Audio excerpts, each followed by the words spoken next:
Hay un chico que se encuentra mal y a ver si lo puede ayudar. Está desnudo, con espasmos. Me gustaba cometer muchos crímenes. This is killing everybody, man. My cousin died from it. I have no family anymore from it, man. Se acaba de pinchar y le sale toda la sangre de la pierna. Está en el medio de un trip exagerado.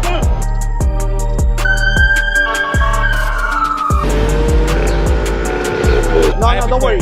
For me, don't worry. Come on, bud. Come on, get up, baby. Este me está insultando, me está diciendo vete a la mierda. En menos de 2 segundos, la situación puede cambiar. Los diablos de la EE.UU.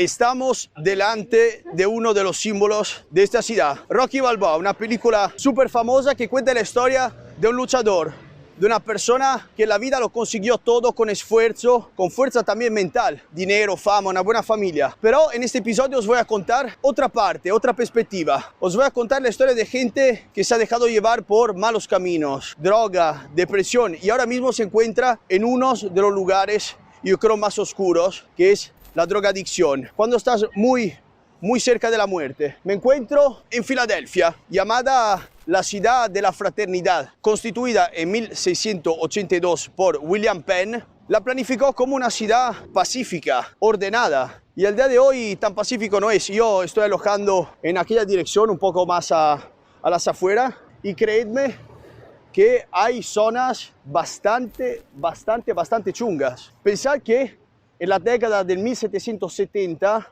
esta ciudad se convirtió en el centro de la lucha a la independencia americana. Y fue aquí mismo que en 1777 se firmó la Declaración de Independencia Americana.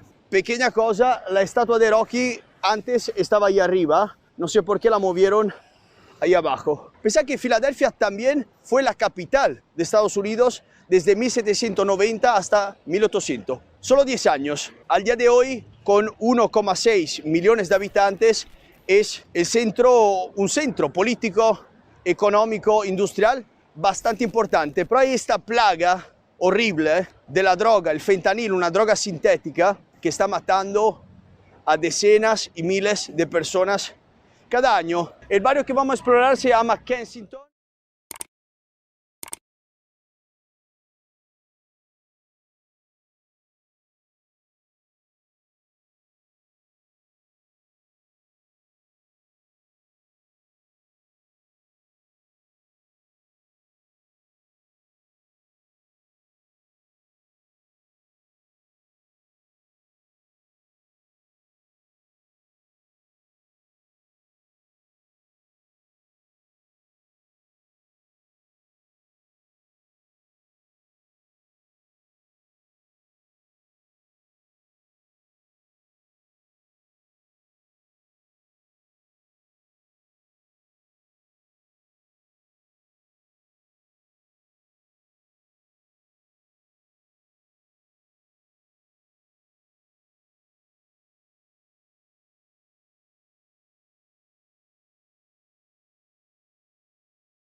It is no longer a matter of survival, but of destruction.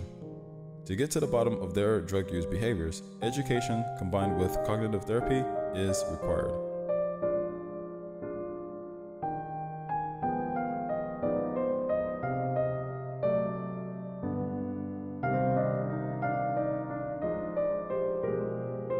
By considering the outcomes and alternatives, the brain can be taught to crave healthier behaviors and to dismiss drug cravings over time.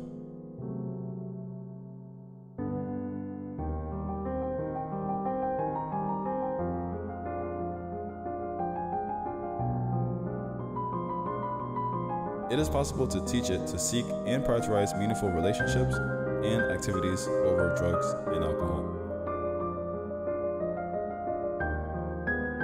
Abstinence, ongoing therapy, active management, cognitive reframing, and professional support can all be used to teach this.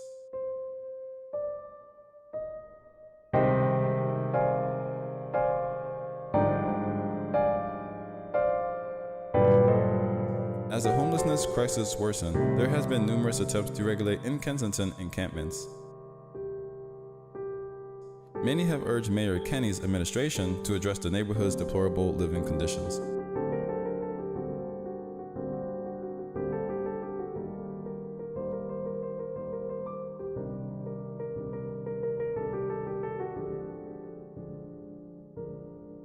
Some people who were made homeless sought permanent housing or treatment.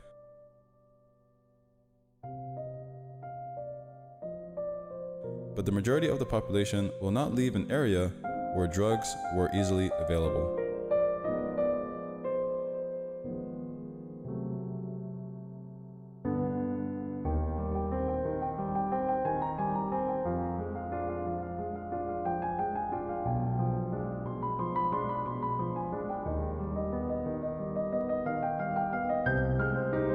There is no hiding Seattle's drug problem. Everybody is just giving in to their demons. It is here to see, in the open, every day. Nowadays, I say, man, fentanyl got a hand in everything. Hamza says he's a recovering fentanyl user. So the first thing I do is I make them feel comfortable. I don't judge them. I let them know, man, I was right there too. We met him at 12th and King, where public drug use surrounds this bus stop.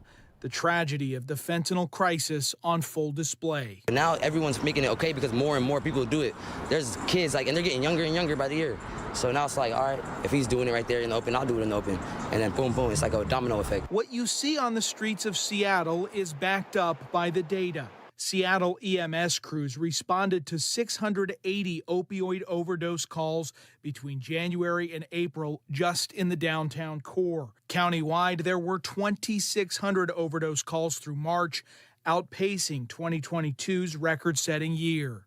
And look at this, fentanyl deaths in King County spiked to 712 in 2022, but this year is already on pace to be even worse.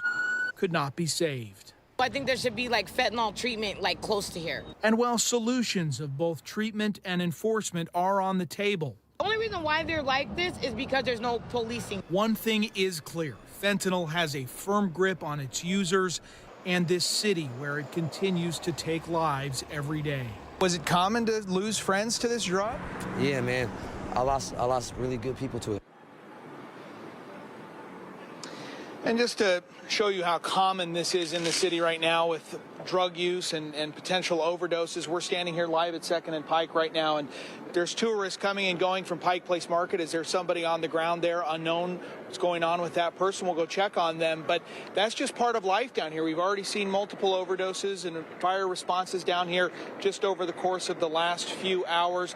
The CDC says one of the problems is that this drug, fentanyl, is being laced into other drugs and people may not even know that they're taking it.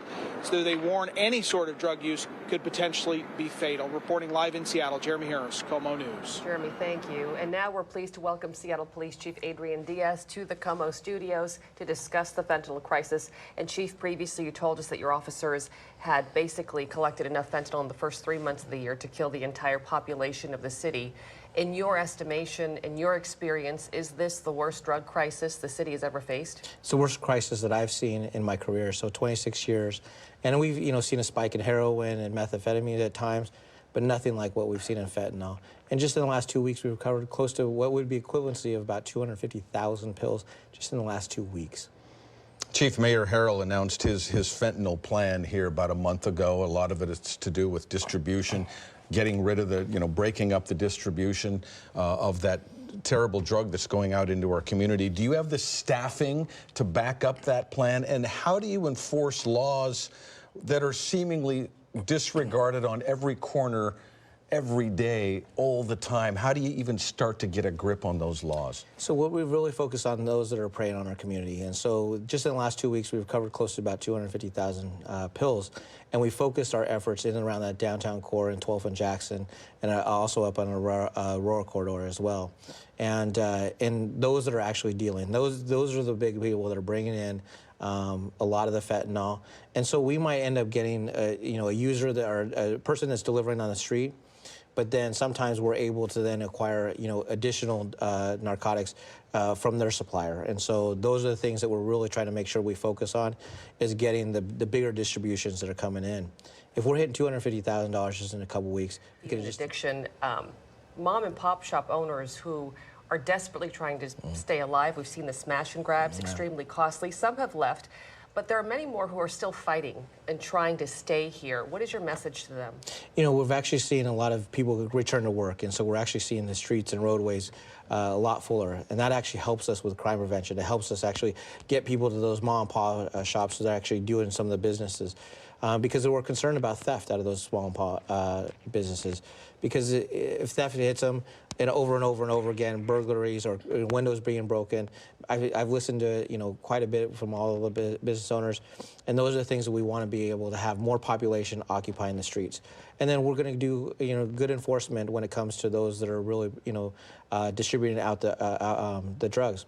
But then we also have to make sure we've got good people that are doing outreach work, education, and diversion into services. And so it's a comprehensive plan. I mean, it just can't be just the police department operating. We're going to do our part to make sure that the cities are safe, or the streets are safe, but we need others to be at the table as well. Chief, these problems this city and this region are facing are so profound. You said it's worse than anything you've seen in your long career.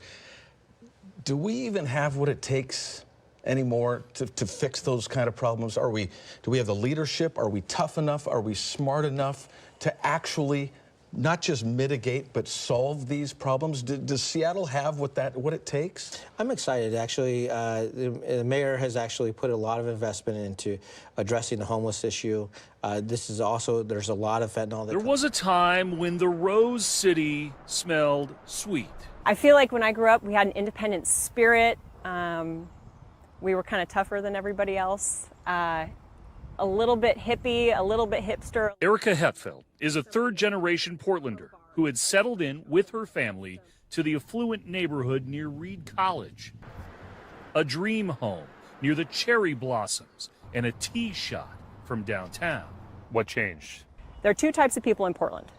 Someone who's had something happen to them and someone who will have something happen to them. There's no in between. Hetfeld says her perspective changed after a man broke into that home in 2020. If you're a drug addict on the streets of Portland and you get free food, free housing, free water, free needles, and have $2 fentanyl, why would you put yourself into treatment if you don't have to go? I want to understand that you're making the connection between the decriminalization of hard drugs and the break-in at your home. Absolutely. With everything you just said, what's the solution? In my mind, we have to repeal Measure 110 that legalized hard street drugs. The folks who